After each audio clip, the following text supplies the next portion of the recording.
normal. El tubo digestivo, como hemos dicho en las clases anteriores, se estudia con la técnica de doble contraste en radiografía convencional. En ecografía, en tomografía, en resonancia, existen otras técnicas un poco más complejas, pero que demuestran la integridad de la radiología convencional, técnica de doble contraste, contraste radiopaco, densidad de metal, sulfato de bario, y el contraste radiolúcido, el aire del medio ambiente. En este caso, para evaluar el colon se hace mediante un enema que se coloca a través del ano, ¿no? ¿Qué partes debemos reconocer a nivel del colon? La primera inicial, empezando a nivel de la fosa ilíaca derecha, tenemos el ciego, que es la parte inicial del colon, donde está desprendiéndose el apéndice. Y más arriba tenemos la glándula iliocecal, donde está desembocando el ilio. Luego tenemos el colon ascendente, que es vertical, en el lado derecho del abdomen, y llega al ángulo hepático del colon, donde se dirige a la línea medial, que es el colon transverso, horizontal. Generalmente tiene una guirnalda hacia abajo, una curva de conectividad inferior, pero es muy variable, como vamos a ver más adelante. Llega al lado izquierdo, es el ángulo esférico, lo que vemos siempre debajo del diafragma, generalmente contiene aire, y ahí desciende el colon descendente. Generalmente se denomina a partir de la cresta ilíaca inicialmente en sigmoides. Todo esto es sigmoides. Cuando está arriba es sigmoide proximal, cuando está en la parte distal es sigmoide distal. Entonces tenemos ciego, colon ascendente, colon transverso, colon descendente, sigmoides proximal y distal, y por último viene nuestro canal, que es la cuello rectal, que es esta parte de acá, y el canal anal, que es la parte más distal, ¿no? El canal anal que termina en el recto y que tiene un esfínter involuntario a nivel interno y un esfínter voluntario a nivel externo. Un esfínter a este nivel, ¿no? Es muy importante evaluar esta región porque aquí es donde sienta el mayor porcentaje de neoplasias del colon. El carcinoma del colon con mayor frecuencia se encuentra a este nivel. El hígado, otra glándula que vamos a evaluar hoy día, que es la glándula anexa más voluminosa del tubo digestivo. Tiene dos caras, una superior convexa en contacto con el diafragma y una inferior cóncava. Tiene una forma triangular de vértice al lado izquierdo y base en el lado derecho. Tiene 5 sistemas circulatorios. Hay que considerar que es una glándula muy compleja. A nivel de hilo inferior tiene 5 sistemas circulatorios, 2 ilios, una de las pocas vísceras que tiene 2 ilios. Uno inferior, por donde ingresa la arteria hepática, la vena porta, y sale el sistema linfático y sale también el sistema biliar. 4 vías que están en el hilo inferior. En el hilo superior tenemos las venas suprahepáticas, que van hacia la vena cava inferior. Un hilo inferior a nivel inferior en la concavidad y un hilo superior donde están las venas suprahepáticas. 5 circulaciones, ¿no? 5 sistemas circulatorios. Es un esquema, grosso modo, representando al sistema vascular. Este es el vértice, esta es la base, esta es la cara superior convexa, la cara inferior cóncava. En la cara inferior está el hilo inferior, donde entra la vena porta, la vena hepática, sale el colédoco y sale el conducto linfático. Y el hilo superior, donde salen las 3 venas hepáticas y van a la vena cava inferior. Órgano muy complejo, múltiples funciones, muy importante para la vida del paciente, en la detoxificación, se comentó las toxinas, el metabolismo de carbohidratos, de proteínas, de lípidos, sintetiza la urea y controla la glucosa del organismo. Todas las funciones tiene el hígado. Es muy importante para la vida del ser humano. ¿Qué técnicas tenemos para estudiar? Consideramos que la más adecuada, la inicial, digamos, es la ecografía. Luego tenemos la tomografía, la resonancia y las otras técnicas. Todas se complementan y todas nos brindan un estudio prácticamente en la actualidad histológico del hígado. La más sencilla, la más simple, la que tenemos al alcance de la mano, la ecografía. ¿Cómo debemos hacer el estudio ecográfico? Generalmente, ¿cómo debemos evaluarlo? Primero, ver el volumen, está grande, está chico. El parénquima, ¿cuáles son las características del parénquima? Vamos a analizar la vena porta, el inferior. inferior, el colédoco que está saliendo por el hilo inferior, conductos intrahepáticos que están en la triada portal, están dentro del parénquima hepático, las venas subhepáticas y por último la vena cava inferior que pasa en la región superior por un canal que le forma el hígado. Esta es la secuencia que debemos hacer para estudiar el hígado: volumen, parénquima, vena porta, colédoco, conductos intrahepáticos, venas subhepáticas y vena cava inferior. Órgano complejo, múltiples funciones digestivas. Volumen es muy sencillo, ustedes les han enseñado en su instrucción amiga cómo lo palpan. Como dicho en ecografía, ponen el transductor, si ven lóbulos anteriores a este nivel subcostal, es que hay una hepatomegalia. Entonces dirán hepatomegalia, hígado crecido, ustedes lo podrán palpar, ¿no? Los bordes generalmente son regulares, los ángulos inferiores y laterales son agudos, ¿no? Todos habrán visto cuando cortan el hígado para freír, ¿no? O han visto en la carnicería cuando cortan el hígado. Igual este es el hígado del ser humano, es lo mismo y vamos a explorar en todo esto. El parénquima, como toda vista, está formado por ecos finos, regulares, de densidad gris media, y se interrumpe por las venas suprahepáticas y las ramas de la vena porta. Solamente vemos las ramas suprahepáticas, de las venas suprahepáticas y las ramas de la vena porta. Las ramas de la vena porta son con paredes hiperrestringentes, lineales. Las suprahepáticas generalmente no tienen paredes, como toda vena. Solamente la suprahepática derecha, cuando está cerca a la vena cava, tiene paredes. La cápsula es lineal hiperrestringente, generalmente no la visualizamos con ninguna de las técnicas, ¿no? Pero existe la cápsula de brillo que está en la periferia. Esto es lo que vamos a ver para determinar el volumen. Ya existen estudiosos que hacen los cortes muy sencillos, le ponen el transductor, está viendo el parénquima por donde quiere y de la forma que quiere. Por ejemplo, para medir la longitud, una línea media dice que debe tener de 8 a 10 centímetros desde el diafragma hasta el ángulo hepático inferior derecho, o sea, con consideración para medir el hepatomegalia, ¿no? Otros miden desde el diafragma al ángulo hepático inferior derecho y también debe tener unos 10 a 20 centímetros, eso para tener una idea. Pero lo más grosero es poner el transductor del borde inferior y no debe pasar, ¿no? Es muy fácil ver las relaciones que tiene el hígado. Actualmente la reconstrucción digital en ecografía como en tomografía y en resonancia, ¿no? Aquí tenemos las venas suprahepáticas que están desembocando en la vena cava inferior. Estas ramitas de acá son de la vena porta, tiene pared hiperrestringente. La vena no tiene pared hiperrestringente. La triada portal está acá, acá está el conducto intrahepático y está la arteria hepática. Solamente vemos la rama de la vena porta y la reconocemos por su pared hiperrestringente. A diferencia de una vena que no tiene pared, ¿no? Es una característica que vamos a ver en el parénquima, ¿no? Esto es importante porque va a haber una serie de diagnósticos en los cuales van a brillar, por ejemplo, estas paredes de las venas suprahepáticas y eso significa que hay una pirosis o una hepatitis, ¿no? Pero en otros casos va a ir acompañada del conducto intrahepático que se visualiza, quiere decir que hay dilatación de la vía biliar. Normalmente el hígado produce unos 500 a 1200 centímetros cúbicos de bilis. Eso, si se incluye, va a dilatar permanentemente todo el hígado, va a dilatar los conductos intrahepáticos que lo vamos a ver.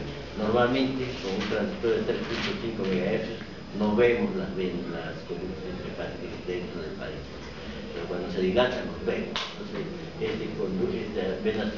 esta vena porta va a estar acompañada del conducto intrahepático dilatado. Doctor, ¿y también se puede utilizar el Doppler ahí? Claro, sí, por supuesto. El Doppler es ideal cuando usted quiere analizar su vena suprahepática, su vena cava, cuando vena corta, usted ve. Muy importante la pregunta porque van a ver con el Doppler la dirección del flujo de la vena porta. Normalmente es hepatópeta, va hacia el hígado. La suprahepática tiene hepatópulo, flujo hepatópulo, se sale del hígado, se aleja del hígado. Cuando hay hipertensión portal se invierte, o sea, el flujo que está en la vena porta sale del hígado, el hepatópulo. Casi no hay flujo en las venas suprahepáticas. Eso es muy importante, de hecho el Doppler podría estar un poquito más adelante muy especializado. Pero por lo general que reconocerlo ya es bastante. La vena porta, ustedes la conocen, se forma por la unión de la vena esplénica, que viene acá, es un corte transversal en el epigastrio, corte que le hemos dicho que le vamos a preguntar en el examen porque es básico que conozcan, lo van a ver en tomografía, en avance en ecografía. Un corte axial en el epigastrio nos muestra esto: el lóbulo hepático izquierdo, páncreas, la vena esplénica, el origen de la vena porta, arteria mesentérica superior, la aorta, y por aquí está algo de la vena cava inferior. Un corte epigástrico que tienen que dominarlo, lo han visto, lo han disecado y lo han visto en la anatomía tomográfica. Entonces, un corte horizontal o axial a nivel del epigastrio. Por supuesto que está la piel, tejido subcutáneo, la ponerosis acá de la cápsula de Gleason, el parénquima hepático, páncreas acá, vena esplénica, se une, viene la porta, viene de abajo, acá se une con la esplénica, forma la vena porta que se va al lirio hepático. En este corte vemos la aorta, vemos la arteria mesentérica superior, la vena mesentérica viene por acá y la cava de por acá. Este corte deben conocerlo, deben dominarlo, que es la base para reconocer el páncreas y para reconocer el retroperitoneal. Esto ya es dentro del hígado, acá está el hígado inferior, entró la vena porta, se dividió en la rama izquierda. Esta es la rama izquierda de la vena porta, para acá está la rama derecha, el lado derecho. Vemos claramente la subdivisión. No vemos la arteria hepática, no vemos el conducto intrahepático. O sea, de la triada portal del hígado, solamente vemos la vena porta con sus vasos, con sus paredes hiperrefringentes. Todas las ramas de la vena porta son de paredes hiperrefringentes de color blanco. El contenido es negro, anecoico, ¿no? El líquido, sangre de la vena porta que está entrando al hígado y va a salir por las venas hepáticas. Esto es lo que debemos analizar y ver. Puedo ver segmento por segmento con gran facilidad. Este, por ejemplo, es el lóbulo caudal o segmento 1. Vemos que uno tiene su rama de la vena porta, y es un segmento muy importante para estudiar, porque después la cirrosis hepática nos sirve para el diagnóstico. Esta es otra rama de la vena porta, que es la misma rama izquierda, así la podemos ver distintas divisiones para los distintos segmentos. Este es el lóbulo caudal, el segmento 2, el segmento 3, el segmento 4. No queremos no perder de la cabeza que la segmentación, que es fácil y sencilla, pero podemos identificar cada uno de los segmentos y cada una de las ramas de la vena porta con facilidad. Importante para el cirujano que va a intervenir quirúrgicamente al paciente, o para el ecografista o al intervencionista que va a intervenir en una masa en cualquiera de los segmentos. Este es el Doppler que nos pedía aquí nuestro colega. Acá está el Doppler, podemos verlo claramente en la dirección del flujo que está entrando al hígado, es hepatópeta, o sea que está entrando al hígado y lo vemos. Eso ya es cuestión de la dinámica. El colédoco, el conducto por donde sale la bilis que produce el hígado, 500 a 1200 centímetros cúbicos por día. Si se obstruye por un cálculo, que es lo más frecuente en las señoras que tienen varios hijitos, generalmente tienen cálculos, si sale un cálculo, si obstruye el colédoco, la señora va a poner amarilla, va a tener cólico, y eso lo podemos detectar nosotros viendo nuestro colédoco con facilidad. Un corte a nivel del hilo hepático, que han disecado, han visto esto, vemos claramente la vena porta, aquí la vena cava inferior, la vena porta acá, la arteria hepática, el colédoco, nuestra vesícula. Eso es lo que vemos a nivel del hilo inferior, o sea, el hilo de abajo del páncreas en la cara inferior. Vemos la vena cava inferior, la vena cava inferior, la vena porta, que está así paralela, tenemos la arteria hepática, colédoco y nuestra vesícula. Vean la proximidad que existe entre la vena cava y la vena porta. Muy importante cuando hay cirrosis hepática, que hace el cirujano, entra acá y abre una puerta acá y hace que la circulación de la vena porta pase a la vena cava y disminuye la hipertensión que hay en el sistema portal, ¿no? Cuando hay varices, esas varices hacen esa operación. O sea que abre la operación y hace un shunt de la vena porta a la vena cava. Entonces ya la sangre no va al hígado, sino va a la vena cava inferior. Eso actualmente, con intervencionismo, entran por el cuello, bajan por las venas suprahepáticas, llegan a la vena cava inferior, llegan a la aurícula derecha, a las venas suprahepáticas, vena cava inferior, y ahí penetran un stent de acá a la vena porta. Y se acabó el problema, ya no lo operan. Entraron por el cuello, vena yugular, vena cava superior, aurícula derecha, vena cava inferior, vena suprahepática, llega a la vena cava inferior y de ahí hace la comunicación entre la vena porta y la vena cava inferior con un stent. Stent es un tubito de plástico que lo ponen acá. Lo pueden cambiar, lo pueden hacer. Estos días se evitó la operación que era que duraba 7 o 8 horas para hacer esta derivación cirúrgica. El intervencionista lo hace en 1 o 2 horas, entró caminando el paciente y se va a caminar. Esa es la ventaja de la imagenología actual, el intervencionismo que nos mencionaba al inicio, es una de las utilidades. Aquí ven ustedes un dibujo animado que es el ratón Mickey, de la cabeza que son las 2 orejas. El ratón Mickey igual al ratón Mickey que teníamos en la ingle, que veíamos la arteria femoral con la vena femoral y la sapela inicial. Un ratón Mickey para que se ve rápido el cuerpo. La cabeza, la vena porta, la oreja izquierda será la arteria hepática, la derecha del corazón. Un efilio hepático exterior. El colédoco desemboca en la segunda porción del marco abdominal. No podemos estudiar el páncreas en la porción pancreática del colédoco, la porción retroabdominal acá, y vamos hacia arriba y podemos estudiarlos fácilmente el colédoco con esta técnica. Actualmente también la tomografía y la resonancia nos permite estudiar todo el colédoco. Conductos intrahepáticos normalmente no lo vemos. Con un transductor de 3.5 no vemos, pero cuando se dilata, ahí los vemos. Entonces ya cuando ven los conductos intrahepáticos junto a la vena porta, es patológico. Las venas superhepáticas sí son fáciles de ver, no hay ningún problema para ver. Acá tenemos las venas superhepáticas. La derecha, que tenemos su pared siempre repitiente, como la vena porta, pero las otras no, es la intermedia, entre la izquierda, donde se encuentra la vena cava inferior. Este es el diafragma. Es un corte subcostal a este nivel de acá y se dirigen hacia arriba.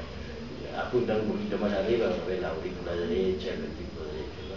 Acá solamente tenemos la vena cava inferior con nuestro diafragma, el segmento 8, el segmento 5, el segmento 9, todos los segmentos que no se complican la vida. Recordad que esto es parénquima hepático. Esto será una parte de una rama de la vena porta, paredes hiperrestringentes. Acá la vena superhepática, paredes no son hiperrestringentes. Es la diferencia. Solamente la vena superhepática derecha en su región cefálica tiene pared hiperrestringente que es muy gruesa. La tomografía ya pues nos revela una visión más amplia, ¿no? La desventaja de la ecografía son cortes pequeñitos, chiquitos, donde se pierde su facilidad. Con la tomografía usted puede estudiar todos los segmentos, hacer todos los estudios que quiere. Acá tiene la aorta, la cava está mal representada aquí, todavía no ha llegado a la vena cava, pero acá tenemos la vena porta, el contraste que se le pone en la vena para estudiar al paciente y podemos estudiar todo el parénquima hepático. Es muy fácil, muy sencillo. Aquí tenemos, en este caso, la aorta delante de la columna, la vena cava acá, la vena porta, esta es la vena porta, está la vena porta, cava, aorta, y vemos todo el parénquima hepático, ¿no? De nuestra vesícula. Entonces no es difícil ver ni detectar el sepilio inferior, ¿no? El sepilio inferior de nuestro hígado. Lóbulo hepático izquierdo, lóbulo hepático derecho, segmento caudado, segmento cuadrado, no sé si se acuerdan ustedes, pero eso ya posteriormente. Que ustedes reconozcan el hígado y la vesícula, suficiente, claro, por supuesto que va a haber el vaso y el estómago. No es difícil, lo hemos visto varias veces. La vesícula es un depósito piriforme donde se almacena la bilis. Es una de las ecografías más antiguas que tengo, que es del año 1969, cuando aparecieron los ecógrafos por primera vez. Ahora van a ver ustedes la diferencia cuando hagamos las prácticas de ecografía, cómo se ve la vesícula. Ahora después se cuentan hasta los pelos de la vesícula. Pero antes veíamos así, aquí en la piel no distinguíamos las capas, ni menos la cápsula de vidrio, ni los bordes. Veíamos así la porta, más o menos, y si la veíamos la pared hiperrestringente, la vena cava. Este es un corte longitudinal a este nivel que pone el transductor y está viendo, ¿no? La ventaja de la ecografía es un examen dinámico, está viendo dónde pone el transductor y tiene que saber pues, la anatomía topográfica, porque si no es difícil interpretar, ¿no? Pues la vesícula es un órgano piriforme, tiene un fondo, tiene un cuerpo, tiene un infundíbulo, y acá sale el cístico que se va a unir con el hepático común para formar un colédoco. Fondo, cuerpo, infundíbulo o cuello, y ahí sale el cístico, ¿no? Acá tenemos otro corte también muy antiguo, fondo, cuerpo, infundíbulo, y acá está el cístico, donde se pone el hepático común y se forma el colédoco. Muy fácil de ver, muy frecuente en la patología, de lo que más viven los cirujanos en las clínicas privadas es de la litiasis vesicular, muy frecuente, especialmente en la madre que tiene varios hijos, es muy frecuente en las mujeres, mucho más frecuente que en los hombres, los cálculos en las mujeres.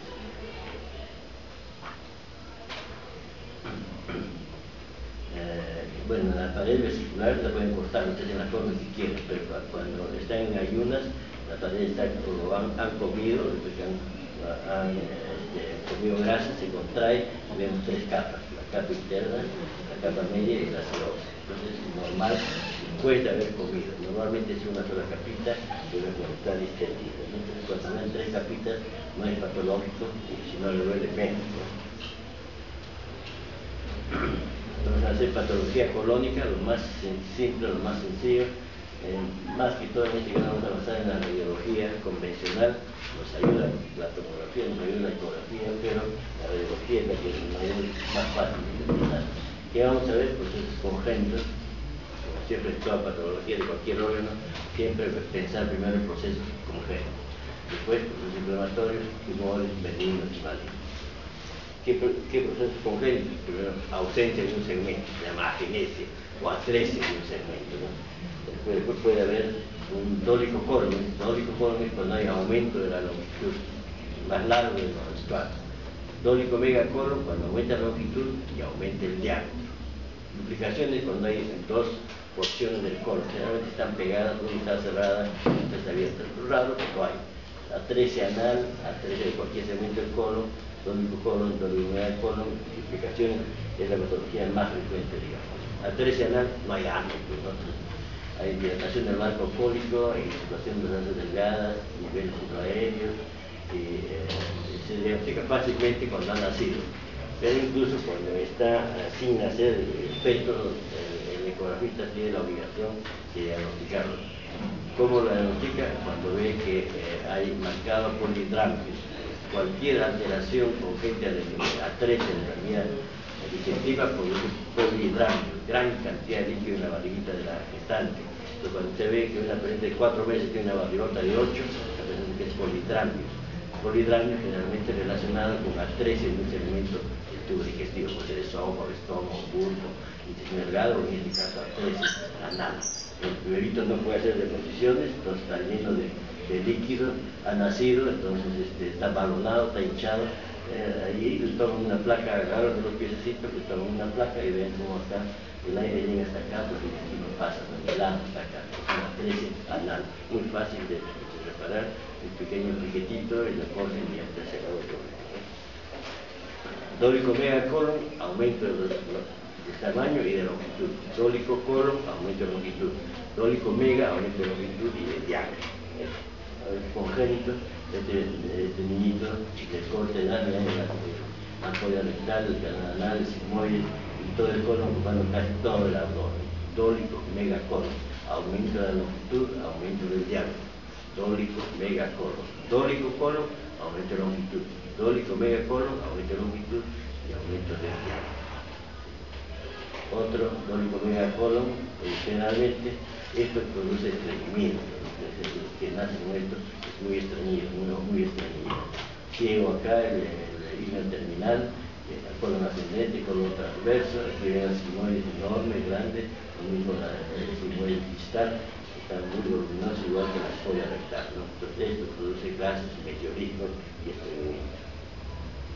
A veces la dilatación es parcial, megacolon parcial. Cualquier segmento se dilata así enormemente, es un megacolon parcial, un determinado segmento, puede ser ascendente, descendente, el sigmoide, es un megacolon parcial, ¿no?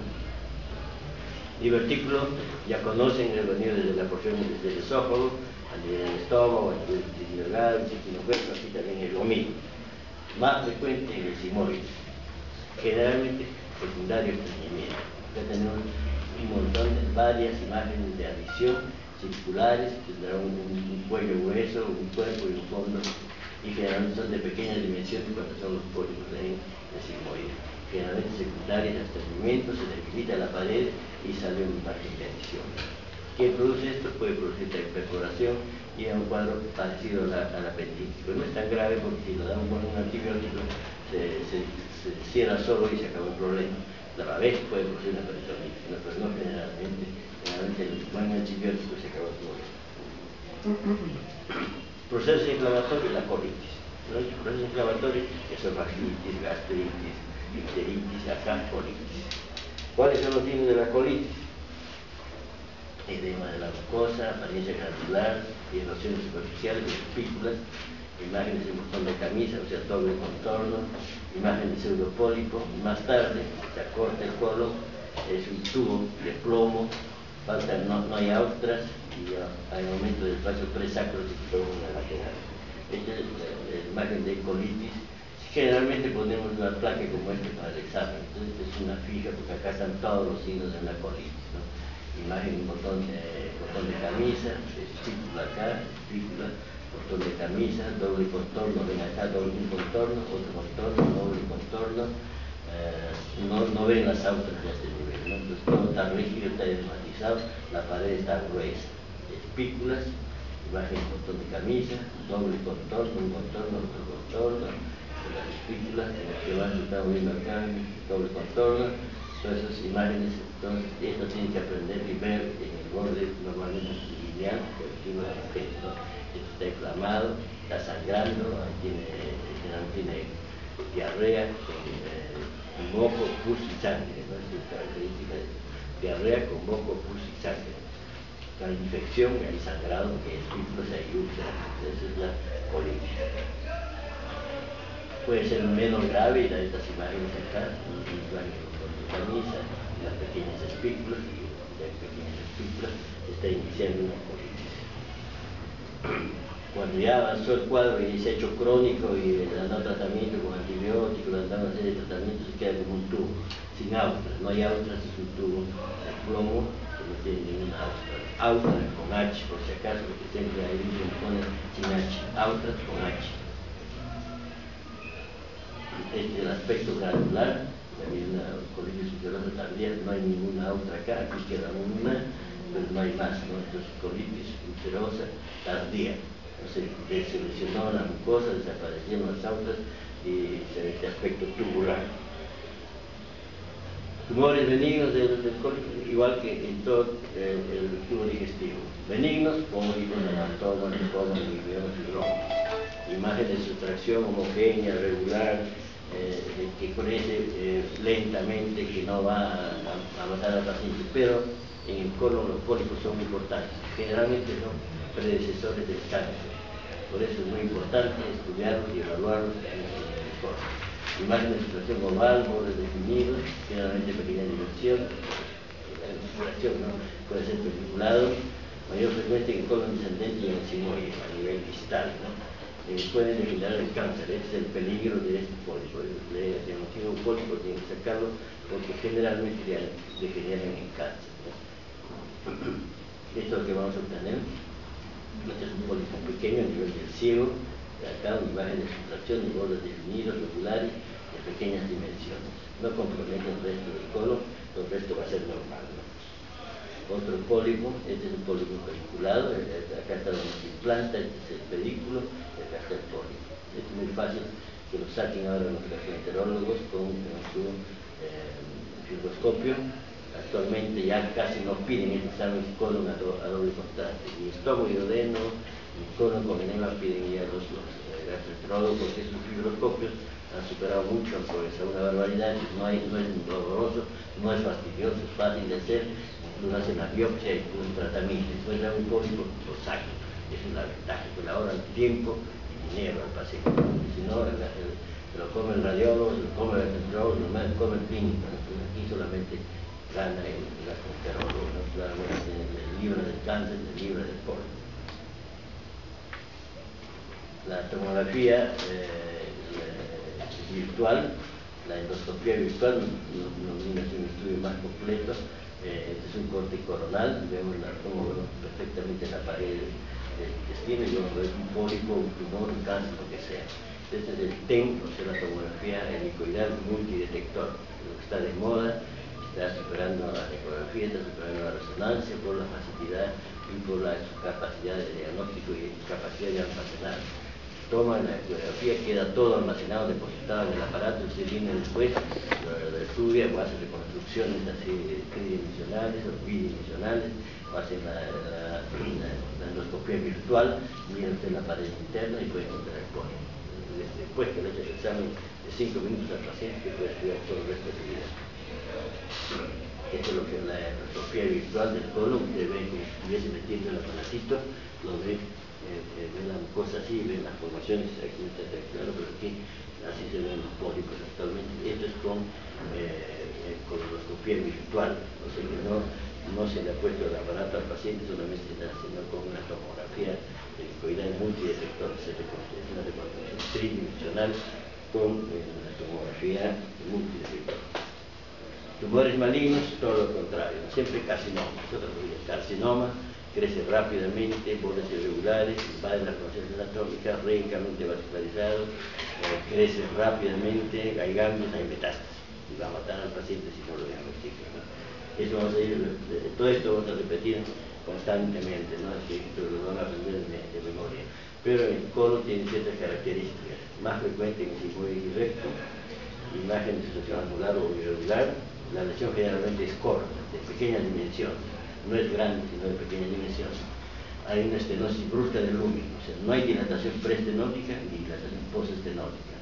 No hay dilatación, aquí hay ganglios regionales y metástasis. Una lesión corta, pequeña, en mordido de manzana, dice uno, porque esto utilicen con una manzana y hubiesen dejado la parte medial, ¿no? Esto es lo que vamos a ver, lesión corta, pequeña acá, una estenosis, acá, todo ese es el tumor acá, no hay dilatación preestenótica, acá, aquí no hay dilatación preestenótica, no está dilatado ni dilatación postestenótica. Todo esto es el tumor, está eliminando la imagen de sustracción. Con mordido de manzana, corazón de manzana acá, tumor acá, acá, irregular, no hay dilatación, no hay dilatación. Esto también va a venir en el examen, que tienen que saber diagnosticar, ¿no? Aquí hay uno un poquito más raro, pero tiene los dos lados también, imagen de sustracción, no hay dilatación preestenótica, no hay dilatación postestenótica, ¿no? Imagen de sustracción irregular. Otra imagen de sustracción, aquí tumor acá, estenosis, no hay dilatación preestenótica, no hay dilatación postestenótica, el mismo diagnóstico. Otro, así, en fin, hay cantidad de ejemplos, pero fácil de identificar, fácil de ver. Este, por ejemplo, está en el colon. ¿En qué colon está? Ascendente, y ciego, ascendente, en el colon ascendente. Usted palpará una masa en el lado derecho, pero me va a aparecer una masa acá. ¿Y qué más? Tengo trastornos en la evacuación. Antes hacía deposición una vez, ahora 2 veces y hago poquito. Y a veces hago negro. Masa palpable. En su colon, aquí tengo un carcinoma de este tamaño, lo ve con ecografía, lo ve con tomografía, lo ve con todo. O sea, más fácil es identificar el colon con el hemorragia. Bueno, esa es la primera parte. Vamos a tomar lista de 10 minutos.